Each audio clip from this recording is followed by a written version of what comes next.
Nós, capítulo de número 1. Como você viu na introdução, Amós ele foi centralizado no reino do norte, embora ele tenha sua origem no reino do sul, porque ele era da cidade de Tecoa.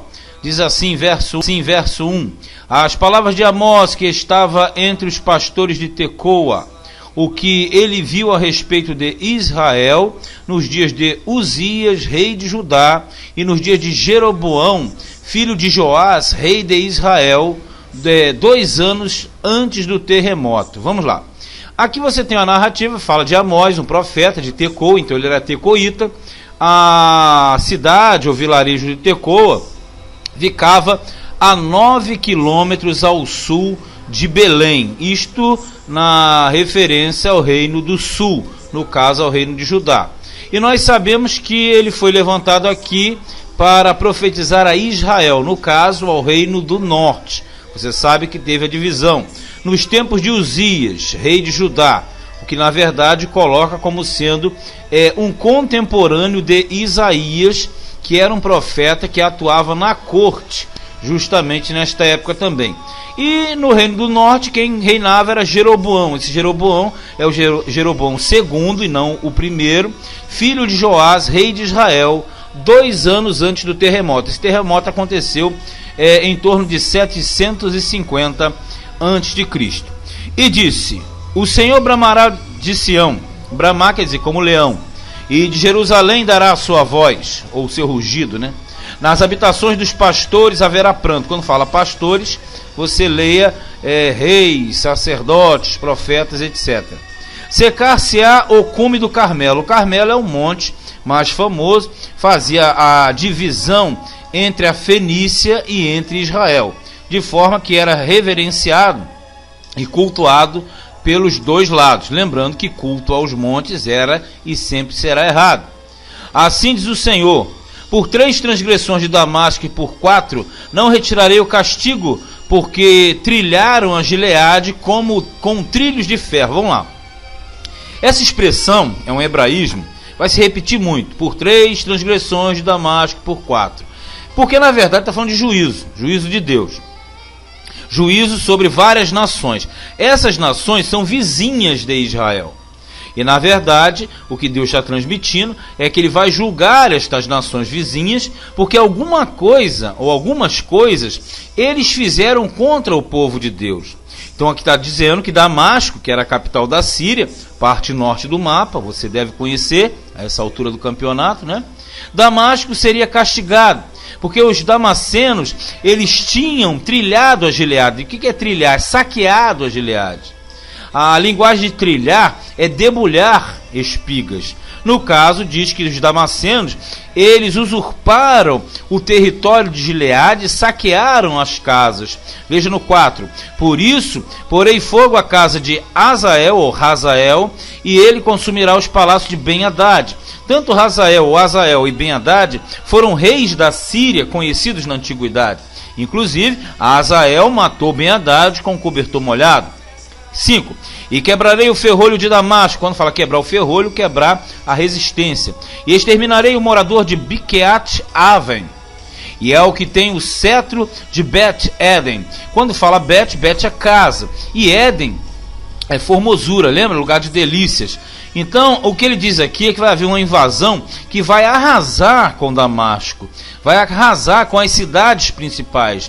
Biqueat Aven e Bet-Eden.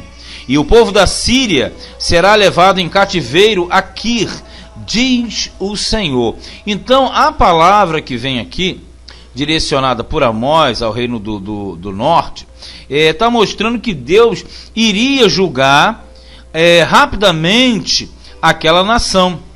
Então, todos os atos aqui, eles são direcionados a Damasco, que era a capital da Síria. E ali está dizendo que eles seriam transportados para a Assíria, que era, no caso, o dominador.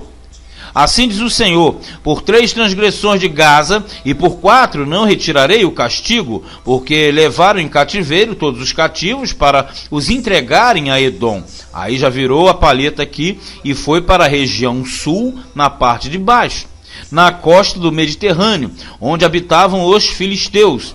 E Gaza é uma cidade filisteia. E aqui diz que eles pegaram os israelitas e venderam como escravos aos edomitas. Lembrando que os edomitas eram os descendentes de Jacó e grandes inimigos do povo de Deus. 7. Por isso porei fogo ao muro de Gaza, e ele consumirá os seus palácios.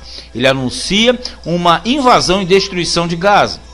E exterminarei o morador de Asdod e o que tem o cetro de Asquelon. Ele está se dando a Pentápolis filisteia. E tornarei a minha mão contra Ecrom, e o resto dos filisteus perecerá, diz o Senhor. Então a mensagem condenatória contra os gazitas em primeiro plano, mas contra os filisteus de uma forma geral. 9. Assim diz o Senhor: por 3 transgressões de Tiro e por 4 não retirarei o castigo, porque entregaram todos os cativos a Edom e não se lembraram da aliança dos irmãos. Aqui tem, veja, mais uma vez uma punição sobre uma nação. É Tiro. Tiro é a Fenícia, a parte norte, mais para a esquerda. Os tírios habitavam no litoral e tinham um porto muito importante. Mas aqui diz que eles também comercializaram os israelitas como escravos para os edomitas. E diz que ele não lembrou da aliança dos irmãos. Qual foi a aliança dos irmãos? Porque, na verdade, a bronca de Edom com Jacó e com Israel consequentemente, é por causa daquela briga lá atrás. Mas o que acontece aqui é o seguinte: ele está dizendo que eles entregaram os israelitas aos edomitas, mas não atentaram para a aliança. Que aliança é essa dos irmãos? Porque Jacó, ele comprou licitamente a primogenitura de Esaú, lembra? Por um prato de lentilhas. E o Esaú que desprezou a primogenitura. Então ele está dizendo assim: ó, vocês de Tiro, vocês sabem que houve um pacto, que houve uma aliança. Por isso, porei fogo ao muro de Tiro, e ele consumirá os seus palácios. Invasão militar, destruição e queda. Assim diz o Senhor, estou no 11, hein? Por 3 transgressões de Edom, e por 4 não retirarei o castigo, porque perseguiu a seu irmão, a espada, e baniu toda a misericórdia. Mesma história, só que aqui Edom fica na parte sul, na parte de baixo do mapa da Palestina, e os edomitas, eles eram ferrenhos inimigos de Israel por causa da rivalidade. Aí diz assim: e a sua ira despedaça eternamente, e retém a sua indignação para sempre. Ou seja, a bronca que Edom, os edomitas, tinham de Israel. Aí diz: por isso porei fogo a Temã. Temã, uma capital, uma cidade de Edom. Aí sim, agora vem a capital. E ele consumirá os palácios de Bosra. Bosra era a capital de Edom. 13. Assim diz o Senhor: por 3 transgressões dos filhos de Amon, e por 4 não retirarei o castigo, porque fenderam as grávidas de Gileade para dilatarem os seus termos. Aqui é mais um. Só que agora subiu um pouquinho no mapa. Quem estuda comigo sabe. Aqui ele está se referindo ao lado oriental, onde ficavam os filhos de Amon. Os filhos de Amon eram descendentes diretos de Ló. Só que aqui diz que eles invadiram Gileade, que ficava na Transjordânia, mas era território israelita, e saquearam e fenderam as mulheres grávidas. Sabe que isso era uma prática na guerra. Fender as mulheres grávidas, você abria o ventre da mulher, né, a barriga, e tirava a criança. Isso com aquela finalidade de não ter procriação e automaticamente uma suposta geração que vingaria no futuro. Aí diz aqui que haveria uma punição sobre Amon. 14. Por isso porei fogo ao muro de Rabá. Rabá era a capital de Amon.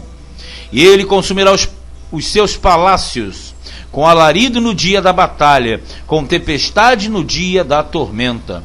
E o seu rei irá para o cativeiro, ele e os seus príncipes juntamente, diz o Senhor. Então era um juízo sobre os amonitas. Bem, resumindo o capítulo 1, você percebe que são juízos contra várias nações, mas detalhe, todas elas vizinhas próximas de Israel.